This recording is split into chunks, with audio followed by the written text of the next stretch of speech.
सवैया चंद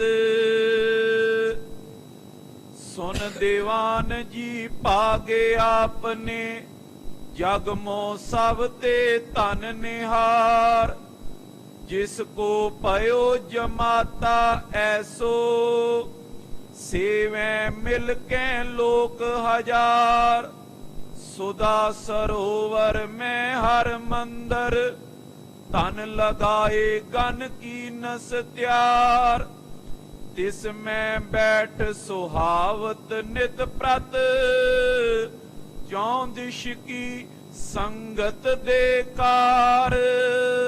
वाहिगुरु जी का खालसा वाहिगुरु जी की फतेह। जुगो जुग अटल दसां पातशाहियां दी आत्मक जागदी जोत हाजरा हजूर जहरा जहूर सर्व कला भरपूर सतगुरु सतगुरु बाणी पुरख पुरखोत्तम बाणी स्यों चित लावै गो गुरबाणी सुनत मेरा मन द्रव्या मन भीना निज घर आवे गो। श्री गुरु ग्रंथ साहिब जी महाराज जी दी पावन पवित्र छत्र छाया हेठ जुड़ बैठी गुरु का खास रूप परम सत्कार ते सन्मान योग गुरु खालसा साध संगत जीओ धनता दे पात्र हो। नेता प्रति गुरु चरना विच हाजरियां भर के गुरु जस सरवण करके आप जी अपने जीवन नूं सफला बना रहे हो। पंचम पातशाह धन श्री गुरु अर्जन देव साहिब जी महाराज गरीब नवाज पातशाह दे पावन पवित्र इतिहास की कथा चल रही है।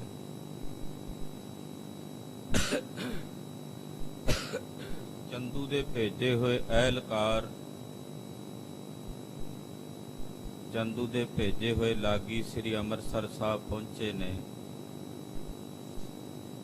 गुरु घर दा प्रताप वेख्या फिर छेवें पातशाह दे दर्शन कीते ने। गुरु अर्जन देव साहब नूं बेनती कीती कि असीं चंदू दी लड़की दा रिश्ता आप जी दे सपुत्र नूं करना चाहुंदे। महाराज जी ने वचन कीता जिवें परमात्मा नूं भावेगा अकाल पुरख नूं भावेगा उही होवेगा। अकाल पुरख दी करते दी रजा है। ये वचन साहब जी ने फरमाए लाग देण लगे कहंदे जी असीं दुबारा आवांगे जदों सगन लैके फिर लाग लवांगे। दिल्ली गए चंदू नूं जाके बड़ी खुशी नाल इन्हां ने दस्सिया कि चंदू तेरे भाग चंगे ने बड़े वड्डे घर नाल तेरा नाता जुड़िया है। तेरी लड़की दी शादी जिस गुरु साहब नाल होवेगी वो गुरु साहब दे महल बन के जगत दी माता कहावेगी और गुरु घर दी बड़ी शोभा है वडियाई है पूजा है। ये लागी चंदू नूं सतगुरां दे दर घर दी महिमा सरवण करा रहे पर चंदू नूं गुरु महिमा किथे सुन के बर्दाश्त हुंदी सी। हंकारी बंदा उहदा सुभाव हुंदा वो कदे किसे दूसरे दी वडियाई सुन नहीं सकदा। हंकारी बंदा केवल अपनी शोभा सुनना चाहुंदा है। दूजे दे संबंध विच तां केवल निंदा ही सुनना चाहुंदा है वडियाई नहीं शोभा नहीं। आओ जिथे कल आपां कथा दी लड़ी छड्डी सी उथों गुरु कथा दी आरंभता करिए। धन गुरु अर्जन देव साहब जी दे पवित्र चरनां दा ध्यान अपने हिरदियां च वसाउंदे आखीए जी सतनाम श्री वाहिगुरु साहिब। ਸਾਹਿਬ ਜੀ। ਸਤਨਾਮ ਸ੍ਰੀ ਵਾਹਿਗੁਰੂ ਸਾਹਿਬ ਜੀ। ਸਵਈਆ ਛੰਦ ਸੁਨ ਦੀਵਾਨ ਜੀ ਭਾਗੇ ਆਪਨੇ, ਜਗ ਮੋ ਸਭ ਤੇ ਧਨ ਨਿਹਾਰ। ਇਹ ਲਾਗੀ ਕਹਿਣ ਲੱਗੇ, ਹੇ ਦੀਵਾਨ ਜੀ ਸੁਣੋ, ਤੁਸੀਂ ਆਪਣੇ ਭਾਗ ਸਾਰੇ ਜਗਤ ਤੋਂ ਸਵੱਲੇ ਜਾਣੋ। ਜਿਸ ਕੋ ਪਿਆ ਜਮਾਤਾ ਐਸੋ, ਜਿਨ੍ਹਾਂ ਦਾ ਜਮਾਤਾ ਜਵਾਈ ਐਸਾ ਬਣਿਆ ਹੈ, ਸੇਵੈ ਮਿਲ ਕੇ ਲੋਕ ਹਜ਼ਾਰ।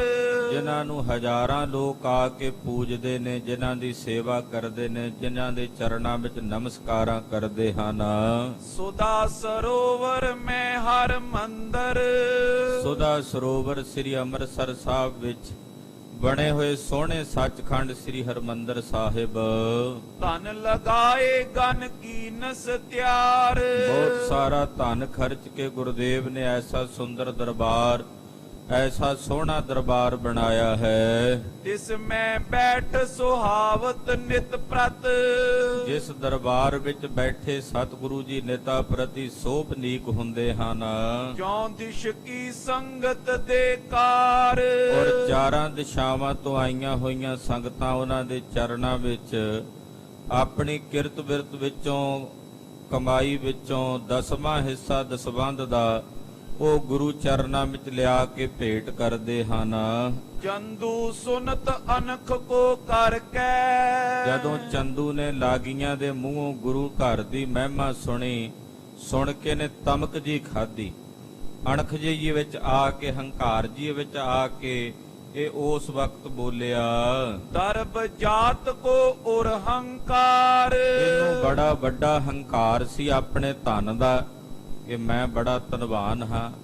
ਫਿਰ ਆਪਣੇ ਰੁਤਬੇ ਦਾ ਵੀ ਬੜਾ ਹੰਕਾਰ ਸੀ ਕਿ ਮੈਂ ਬਾਦਸ਼ਾਹ ਦਾ ਦੀਵਾਨ ਹਾਂ। ਇਸ ਤਰ੍ਹਾਂ ਇਹਦੇ ਮਨ 'ਚ ਬਹੁਤ ਜ਼ਿਆਦਾ ਹੰਕਾਰ। ਤੀਜਾ, ਇਹਦੇ ਆਪਣੇ ਮਨ ਵਿੱਚ ਆਪਣੀ ਜਾਤ ਦਾ ਵੀ ਹੰਕਾਰ ਸੀ। ਇਹ ਢਾਈ ਘਰਿਆਂ ਚੋਂ ਕਹਾਉਂਦਾ ਸੀ। ਅੱਗੇ ਆਏਗਾ ਬਚਨ। ਇਹ ਆਪਣੇ ਆਪ ਨੂੰ ਸ੍ਰੇਸ਼ਟ ਜਾਤੀ ਦਾ ਵੀ ਸਮਝਦਾ ਸੀ ਵੀ ਮੇਰੀ ਜਾਤ ਵੀ ਉੱਚੀ ਹੈ। ਨੀਕ ਨ ਮਾਨੀ ਕੀਨ ਬਖਾਨੀ, ਉਹਨਾਂ ਲਾਗੀਆਂ ਨੇ ਭਾਵੇਂ ਬਹੁਤ ਮਹਿਮਾ ਗੁਰੂ ਸਾਹਿਬ ਦੇ ਘਰ ਦੀ ਕਹੀ, ਪਰ ਇਹਨੇ ਰੰਚਕ ਭਰ ਵੀ ਗੁਰੂ ਘਰ ਦੀ ਮਹਿਮਾ ਨੂੰ ਚੰਗਾ ਨਹੀਂ ਸਮਝਿਆ, ਚੰਗਾ ਨਹੀਂ ਜਾਣਿਆ। ਨੈ ਜਾਨੀ ਤੁਮਨੇ ਨਿਰਤਾਰ। ਇਹ ਬੋਲਿਆ ਉਹਨਾਂ ਲਾਗੀਆਂ ਨੂੰ, ਕਹਿਣ ਲੱਗਾ, ਉਹ ਤੁਸੀਂ ਕੀ ਵੇਖ ਕੇ ਆਏ ਹੋ ਮੇਰੀ ਧੀ ਵਾਸਤੇ, ਕੀ ਤੱਕ ਕੇ ਆਏ ਹੋ? ਸਦਨ ਅਟਾਈ ਉਤਮ ਖੱਤਰੀ ਮੈਂ ਖੱਤਰੀਆਂ ਦੇ ਵਿੱਚੋਂ ਢਾਈ ਘਰਿਆਂ ਚੋਂ ਹਾਂ। ਇਹ ਢਾਈ ਘਰੇ ਬਾਹਜ, ਸ਼ਰੀਣ, ਖੁਖਰਾਣ, ਇਹ ਚਾਰ ਹਿੱਸਿਆਂ ਵਿੱਚ ਖੱਤਰੀ ਵੰਡੇ ਹੋਏ ਨੇ। ਔਰ ਇਹਨਾਂ ਚਾਰ ਜਾਤੀਆਂ ਵਿੱਚ, ਚਾਰ ਵਰਨਾਂ, ਇਹ ਚਾਰ ਗੋਤਰਾਂ ਦੇ ਵਿੱਚ ਅੱਗੋਂ ਫਿਰ ਅੱਗੇ ਇਹਨਾਂ ਦੇ ਸਾਰੇ ਗੋਤਰ ਚੱਲਦੇ ਆ। ਜਿਸ ਵਕਤ ਹਿੰਦੁਸਤਾਨ ਦੀ ਧਰਤੀ ਤੇ ਜੰਗ ਹੋਇਆ, ਹਮਲਾ ਹੋਇਆ, ਤੇ ਬਾਦਸ਼ਾਹ ਨੇ ਇਹਨਾਂ ਦਾ ਮੰਨਣਾ ਹੈ ਖੱਤਰੀਆਂ ਦਾ ਕਿ ਉਸ ਵਕਤ ਜਿਹੜੇ ਖੱਤਰੀ ਜੰਗ ਦੇ ਮੈਦਾਨ ਵਿੱਚ ਮਾਰੇ ਗਏ ਸਨ, ਉਹਨਾਂ ਮਾਰੇ ਗਏ ਖੱਤਰੀਆਂ ਦੀਆਂ ਜਿਹੜੀਆਂ ਘਰ ਵਾਲੀਆਂ ਵਿਧਵਾਵਾਂ ਸਨ, ਖਤਰਾਣੀਆਂ,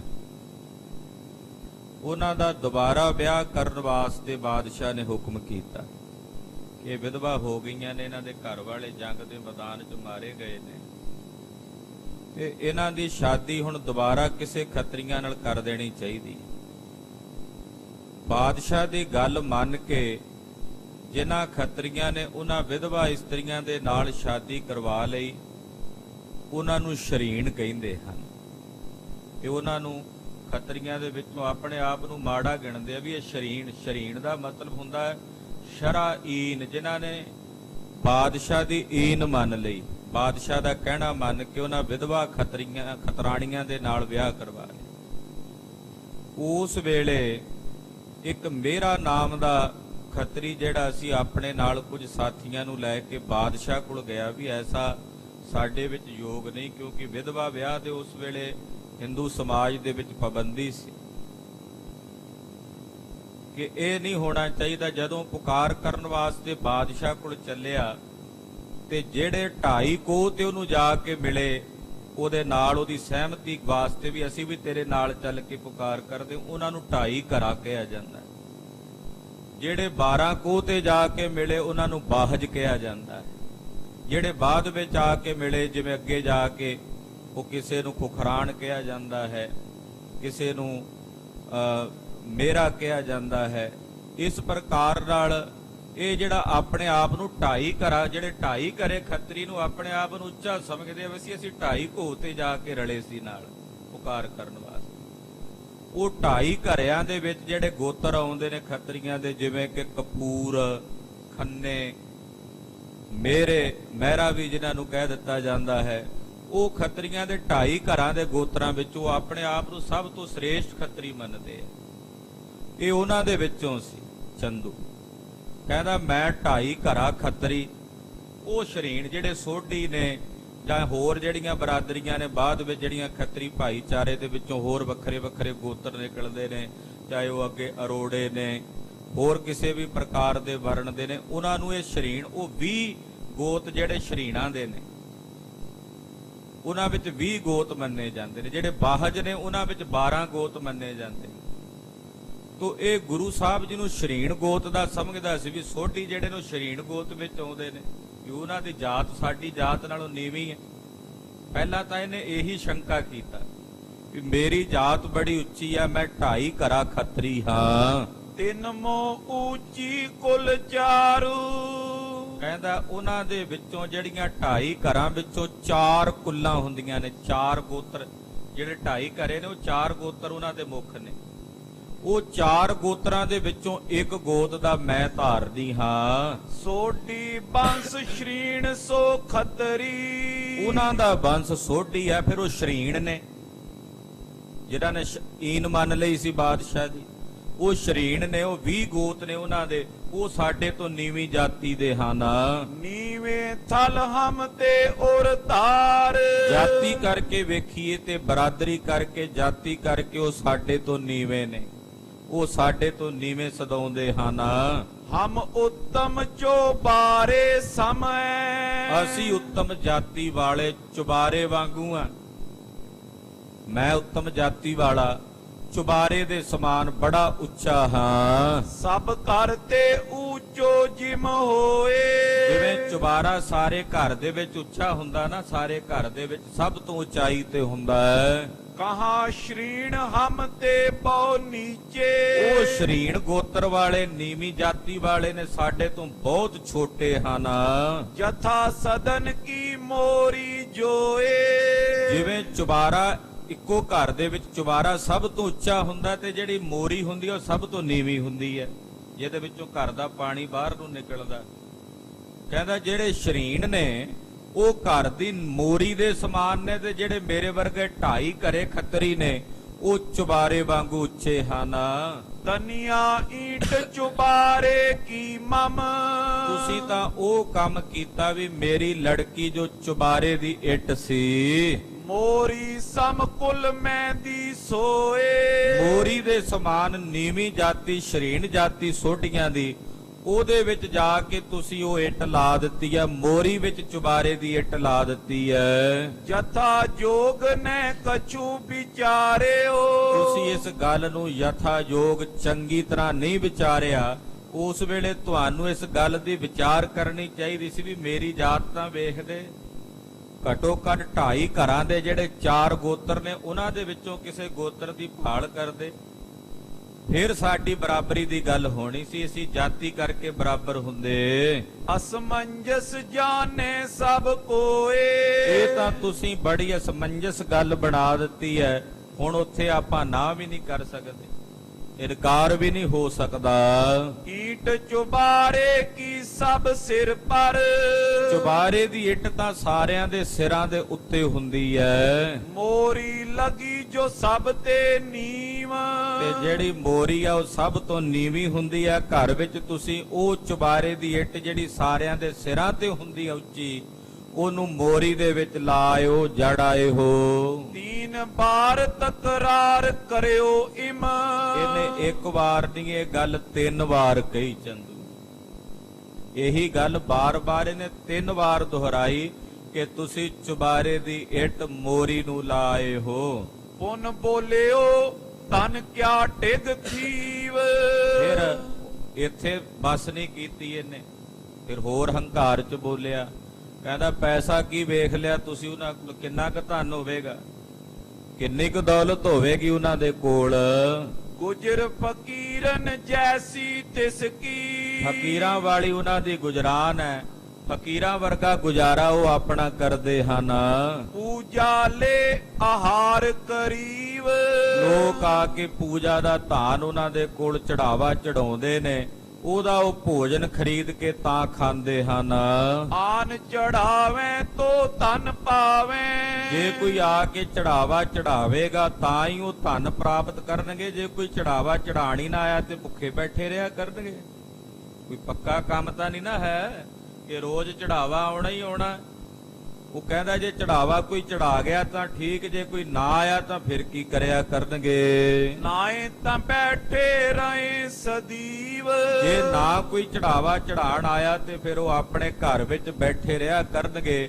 ਮੇਰੀ ਧੀ ਵੀ ਫਿਰ ਗਰੀਬੀ ਦਾ ਦੁੱਖ ਝੱਲੇਗੀ। ਦੇਸ਼ ਪਰਗਨਾ ਨਹੀਂ ਅਜਾਰੈ। ਉਹਨਾਂ ਦੇ ਕੋਲ ਨਾ ਕੋਈ ਦੇਸ਼ ਹੈ, ਨਾ ਕੋਈ ਪਰਗਣਾ ਹੈ, ਨਾ ਉਹ ਕਿਸੇ ਇਲਾਕੇ ਦੇ ਚੌਧਰੀ ਨਵਾਬ ਨੇ ਵੀ ਕਿਸੇ ਪਿੰਡਾਂ ਦੀ ਜ਼ਗੀਰ ਉਹਨਾਂ ਦੇ ਕੋਲ ਹੋਵੇ ਤੇ ਪੱਕਾ ਰੋਜ਼ੀਨਾ ਉਹਨਾਂ ਨੂੰ ਆਉਂਦਾ ਹੋਵੇ, ਪੱਕਾ ਮਾਮਲਾ ਆਉਂਦਾ ਹੋਵੇ, ਉਹ ਵੀ ਕੋਈ ਨਹੀਂ ਉਹਨਾਂ ਕੋਲ। ਨੈ ਦੀਵਾਨ ਕਿਸਈ ਮਹੀਪਾਲ। ਨਾ ਉਹ ਮੇਰੇ ਵਾਂਗੂ ਕਿਸੇ ਰਾਜੇ ਬਾਦਸ਼ਾਹ ਦੇ ਦੀਵਾਨ ਹਨ। ਨਹੀਂ ਕਨੋ ਵਿਵਹਾਰ ਚਲਾਵੇਂ। ਤੇ ਨਾ ਹੀ ਕੋਈ ਉਹਨਾਂ ਦਾ ਕੋਈ ਵਪਾਰ ਚੱਲਦਾ, ਵੀ ਉਹਨਾਂ ਦਾ ਕੋਈ ਵਪਾਰ ਚੱਲਦਾ ਹੋਵੇ, ਕੋਈ ਦੁਕਾਨਾਂ ਚੱਲਦੀਆਂ ਹੋਣ, ਐਸਾ ਵੀ ਕੋਈ ਨਹੀਂ। ਫਕੀਰਾਂ ਵਾਂਗੂ ਉਹਨਾਂ ਦਾ ਗੁਜ਼ਾਰਾ ਹੁੰਦਾ। ਲੋਕ ਆ ਕੇ ਚੜਾਵਾ ਚੜਾਉਂਦੇ, ਉਹਦੇ ਨਾਲ ਉਹ ਆਪਣੀ ਰੋਜੀ ਰੋਟੀ ਟੋਰ ਲੈਂਦੇ। ਨਾ ਚੜਾਉਣਗੇ ਤਾਂ ਕੀ ਕਰਨਗੇ। ਨਾ ਉਹ ਕਿਸੇ ਬਾਦਸ਼ਾਹ ਦੇ ਦੀਵਾਨ ਨੇ, ਨਾ ਉਹਨਾਂ ਦੇ ਕੋਲ ਕੋਈ ਜ਼ਗੀਰ ਹੈ, ਨਾ ਕੋਈ ਜਾਇਦਾਦ ਹੈ, ਤੇ ਨਾ ਹੀ ਉਹ ਕੋਈ ਵਪਾਰੀ ਨੇ ਵੀ ਜਿਹੜਾ ਵਪਾਰ ਕਰਦੇ ਹੋਣ।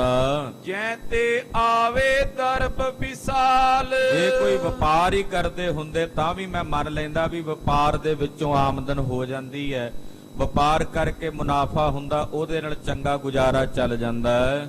ਮੈਂ ਦੀਵਾਨ ਵੱਡ ਪਾਤਸ਼ਾਹ ਕੋ। ਮੈਂ ਏਡਾ ਵੱਡਾ ਦੀਵਾਨ, ਉਹ ਵੀ ਹਿੰਦੁਸਤਾਨ ਦੇ ਬਾਦਸ਼ਾਹ ਜਹਾਂਗੀਰ ਦਾ ਦੀਵਾਨ ਹਾਂ। ਮੈਂ ਛੋਟੇ ਮੋਟੇ ਕਿਸੇ ਅਹਿਲਕਾਰ ਬਾਦਸ਼ਾਹ ਦਾ ਨਹੀਂ, ਹਿੰਦੁਸਤਾਨ ਦੇ ਬਾਦਸ਼ਾਹ ਦਾ ਮੈਂ ਦੀਵਾਨ ਹਾਂ। ਜਿਤ ਕਿਤ ਮੇਰੋ ਹੁਕਮ ਅਟਾਲ। ਜਿੱਥੇ ਜਿੱਥੇ ਬਾਦਸ਼ਾਹ ਦਾ ਹੁਕਮ ਚੱਲਦਾ ਉੱਥੇ ਮੇਰਾ ਵੀ ਹੁਕਮ ਚੱਲਦਾ, ਔਰ ਫਿਰ ਮੇਰਾ ਹੁਕਮ ਅਟਲ ਚੱਲਦਾ, ਕੋਈ ਮੋੜ ਨਹੀਂ ਸਕਦਾ। ਮਹਾਪਿਦਾਇਸ਼ ਧਨ ਕੀ ਮੇਰਾ। ਔਰ ਮੇਰੇ ਕੋਲ ਧਨ ਦੀ ਵੀ ਕਮੀ ਕੋਈ ਨਹੀਂ, ਹਰ ਪਾਸਿਓਂ ਮੇਰੇ ਕੋਲ ਧਨ ਖੁੱਲਾ ਆਉਂਦਾ। ਲੋਕਾਂ ਵੱਲ ਮਾੜੀ ਜੀ ਘੂਰੀ ਵੱਟਦਾ ਤੇ ਆਪੇ ਹੀ ਲਿਆ ਕੇ ਚੜਾਵਾ ਚੜਾ ਕੇ ਮੇਰੇ ਕੋਲ ਦੇ ਜਾਂਦੇ ਆ। ਮਾੜੀ ਜੀ ਘੂਰੀ ਵੱਟਣੀ ਹੁੰਦੀ ਆ, ਕੰਮ ਨਹੀਂ ਹੋਣ ਦਿੰਦਾ ਤੇਰਾ, ਉਹ ਆਪੇ ਹੀ ਲਿਆ ਕੇ ਚੜਾਵਾ ਚੜਾ ਕੇ ਚਰਨਾਂ ਵਿੱਚ ਭੇਟ ਕਰ ਜਾਂਦੇ ਆ ਮੇਰੇ ਕੋਲ। ਮੈਨੂੰ ਧਨ ਦੀ ਵੀ ਕਿਸੇ ਪ੍ਰਕਾਰ ਦੀ ਕੋਈ ਕਮੀ ਨਹੀਂ। ਡਰਤ ਲੋਕ ਮੁਝ ਲਖੇ ਕਰਾਲ। ਲੋਕ ਮੇਰੇ ਕੋਲੋਂ ਡਰਦੇ ਮਾਰੇ ਹੀ ਆ ਕੇ ਚੜਾਵਾ ਚੜਾ ਕੇ ਜਾਂਦੇ ਐ, ਔਰ ਮੇਰੇ ਤੋਂ ਭੈ ਭੀਤ ਹੁੰਦੇ ਹਨ। ਜਾਂ ਤੇ ਪੀ ਮਮ ਸਮ ਕੋ ਨਾਇਨ। ਇਸ ਪੱਖ ਤੋਂ ਵੀ ਉਹ ਮੇਰੇ ਬਰਾਬਰ ਨਹੀਂ। ਪਹਿਲਾਂ ਜਾਤ ਕਰਕੇ ਵੀ ਬਰਾਬਰ ਨਹੀਂ, ਜੇ ਧਨ ਦੀ ਗੱਲ ਕਰੀਏ ਤੇ ਇਸ ਪੱਖ ਤੋਂ ਵੀ ਉਹ ਮੇਰੇ ਬਰਾਬਰ ਨਹੀਂ। ਤੁਮਨੇ ਕੀ ਨਸ ਕਹਾ ਵਿਚਾਰ। ਤੁਸੀਂ ਕੀ ਵਿਚਾਰ ਕੀਤੀ, ਉੱਥੇ ਜਾ ਕੇ ਕੀ ਸੋਚਿਆ, ਕੀ ਵਿਚਾਰਿਆ। ਜਾਤ ਨਹੀਂ ਵਿਵਹਾਰ ਪਛਾਨਿਓ। ਚਲੋ ਜੇ ਉਹਨਾਂ ਦੀ ਜਾਤ ਨੀਵੀਂ ਵੀ ਸੀਗੀ, ਉਹਨਾਂ ਦਾ ਵਪਾਰ ਵੇਖ ਲੈਂਦੇ, ਉਹਨਾਂ ਦਾ ਵਪਾਰ ਤੱਕ ਲੈਂਦੇ, ਤੇ ਉਹਨਾਂ ਦਾ ਵਪਾਰ ਵੇਖ ਕੇ ਤੁਸੀਂ ਸਾਡਾ ਉਹਨਾਂ ਨਾਲ ਸੰਬੰਧ ਜੋੜ ਲੈਂਦੇ। ਤੁਸੀਂ ਤਾਂ ਕੋਈ ਵਪਾਰ ਵੀ ਨਹੀਂ ਵੇਖਿਆ ਉਹਨਾਂ ਦਾ। ਨੈ ਜਾਣਿਓ ਮੁਝ ਜਥਾ ਉਦਾਰ। ਤੁਸੀਂ ਮੇਰੇ ਵਾਂਗੂ ਉਹਨਾਂ ਨੂੰ ਉਦਾਰ ਨਹੀਂ ਜਾਣਿਆ ਕਿ ਮੈਂ ਕਿੱਡਾ ਵੱਡਾ ਬੰਦਾ ਆ, ਮੇਰੇ ਵਾਂਗੂ ਤੁਸੀਂ ਉਹਨਾਂ ਨੂੰ ਨਹੀਂ ਵੇਖਿਆ ਨਹੀਂ ਜਾਣਿਆ। ਹੋਏ ਅਨਜਾਨ ਬਖਾਨੋ ਮਹਿਮਾ ਕਿਆ। ਹੁਣ ਤੁਸੀਂ ਅਣਜਾਣ ਜੇ ਬਣ ਕੇ ਉਹਨਾਂ ਦੀ ਆ ਕੇ ਮੇਰੇ ਕੋਲ ਮਹਿਮਾ ਕਰਦੇ ਹੋ, ਗੁਰੂ ਦੀ ਆ ਕੇ ਮੇਰੇ ਕੋਲ ਵਡਿਆਈ ਕਰਦੇ ਹੋ। ਕਿਆ ਤਿਸ ਕੋ ਤੁਮ ਲੀਨ ਨਿਹਾਰ। ਕੀ ਵੇਖ ਲਿਆ ਤੁਸੀਂ ਉਹਨਾਂ ਦਾ ਐਸਾ ਜਿਹੜੀ ਇੰਨੀ ਸਿਫਤ ਕਰੀ ਜਾਂਦੇ ਹੋ ਉਹਨਾਂ ਦੀ, ਇੰਨੀਆਂ ਵਡਿਆਈਆਂ ਦੇ ਪੁਲ ਉਹਨਾਂ ਦੇ ਬੰਨੀ ਜਾਂਦੇ ਹੋ? ਕੀ ਵੇਖ ਕੇ ਆਇਓ ਤੁਸੀਂ ਉਹਨਾਂ ਦਾ? ਸਿੱਖ ਰੰਕਨ ਕੀ ਪੀਰ ਰਾਏ ਢਿਗ। ਬਸ ਆਹੀ ਕੁਝ ਵੇਖਿਆ ਵੀ ਕੁਝ ਭਿਖਾਰੀਆਂ ਜੇ ਵਰਗੇ ਸਿੱਖ ਉਹਨਾਂ ਦੇ ਕੋਲ ਟੁਰੇ ਫਿਰਦੇ ਵੇਖ ਲਏ ਤੁਸੀਂ ਮੱਥੇ ਟੇਕਦੇ, ਜਿਹੜੇ ਉਹ ਵੀ ਰੰਕ ਜੇ ਭਿਖਾਰੀਆਂ ਜੇ ਦੇ ਸਮਾਨ। ਇੱਥੋਂ ਤੱਕ ਭੱਦੀ ਸ਼ਬਦਾਵਲੀ ਵਰਤੀ ਚੰਦੂ ਕਿ ਉਹਨਾਂ ਦੇ ਸਿੱਖ ਜਿਹੜੇ ਰੰਕ ਜੇ ਗਰੀਬ ਜੇ ਉਹਨਾਂ ਨੂੰ ਨਮਸਕਾਰਾਂ ਕਰਦੇ ਫਿਰਦੇ ਸੀ, ਉਹ ਤੁਸੀਂ ਵੇਖ ਲਏ। ਉਹ ਵੇਖ ਕੇ ਤੁਸੀਂ ਪ੍ਰਭਾਵਿਤ ਹੋ ਗਏ ਵੀ ਗੁਰੂ ਜੀ ਦੀ ਤਾਂ ਬੜੀ ਪੂਜਾ। ਆਹ ਕੀ ਪੂਜਾ ਹੋਈ? ਇਹ ਪ੍ਰਭਾਵ ਇੱਕ ਕੀਨ ਉਚਾਰ। ਬਸ ਇਹੀ ਇੱਕ ਪ੍ਰਭਾਵ ਤੁਸੀਂ ਆ ਕੇ ਮੈਨੂੰ ਦੱਸ ਰਹੇ ਹੋ। ਕਰਿਓ ਸੋ ਕਰਿਓ ਮਾਨ ਮੈਲੀਨਸ। ਚਲੋ ਜੋ ਤੁਸੀਂ ਕੀਤਾ ਸੋ ਕੀਤਾ, ਮੈਂ ਮੰਨ ਲਿਆ। ਇਸ ਕੋ ਹੇਤ ਸੁਨੋ ਦੇ ਕਾਨ। ਇਹਦਾ ਵੀ ਇੱਕ ਕਾਰਨ ਹੈ। ਚਲੋ ਹੁਣ ਤੁਸੀਂ ਕਰ ਆਇਓ, ਮੈਂ ਮੰਨ ਲਿਆ। ਇਹਦਾ ਵੀ ਇੱਕ ਕਾਰਨ ਹੈ ਮੰਨਣ ਦਾ, ਉਹ ਸੁਣੋ। ਸੁਤਾ ਸੰਬੰਧ ਕਰਨ ਕੇ ਕਾਰਨ। ਕਿ ਜਿਸ ਵਕਤ ਮੈਂ ਤੁਹਾਨੂੰ ਆਪਣੀ ਲੜਕੀ ਦਾ ਸੰਬੰਧ ਜੋੜਨ ਵਾਸਤੇ ਭੇਜਿਆ, ਪਠੇ ਪਿਪਰ ਕੋ ਆਪਣੇ ਥਾਨ।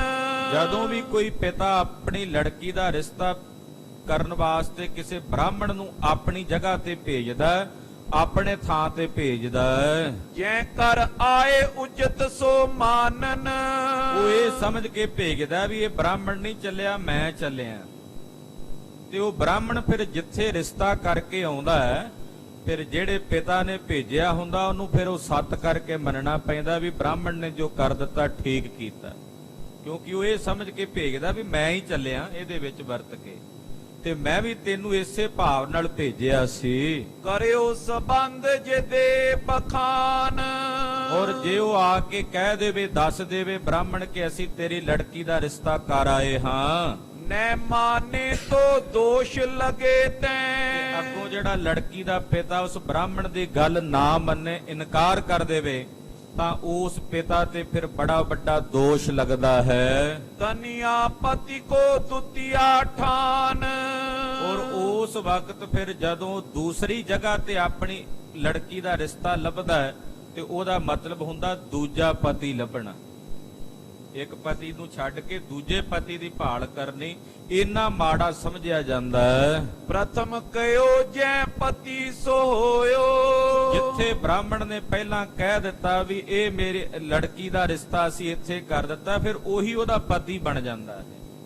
ਫਿਰ ਉਹਨੂੰ ਛੱਡ ਕੇ ਹੁਣ ਦੂਜੀ ਥਾਂ ਤੇ ਜੇ ਭਾਲ ਕਰੇ ਪਿਤਾ ਵੀ ਬ੍ਰਾਹਮਣ ਦਾ ਕਹਿਣਾ ਮੈਂ ਨਹੀਂ ਮੰਨਦਾ, ਫਿਰ ਇਹਦਾ ਮਤਲਬ ਹੋਇਆ ਵੀ ਉਹ ਪਹਿਲੇ ਪਤੀ ਨੂੰ ਛੱਡ ਕੇ ਦੂਜਾ ਪਤੀ ਲੱਭਿਆ।